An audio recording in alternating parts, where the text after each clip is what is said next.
بسم الله الرحمن الرحيم والفجر وليال عشر والشفع والوتر والليل إذا يسر هل في ذلك قسم لذي حجر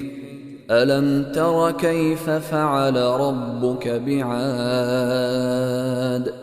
إرم ذات العماد التي لم يخلق مثلها في البلاد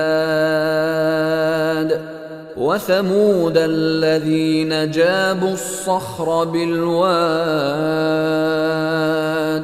وفرعون ذي الأوتاد الذين طغوا في البلاد فأكثروا فيها الفساد فصب عليهم ربك سوط عذاب إن ربك لبالمرصاد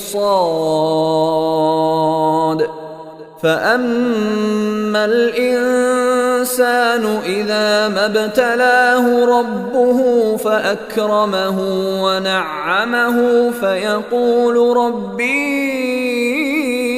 أكرمن وأما إذا ما ابتلاه فقدر عليه رزقه فيقول ربي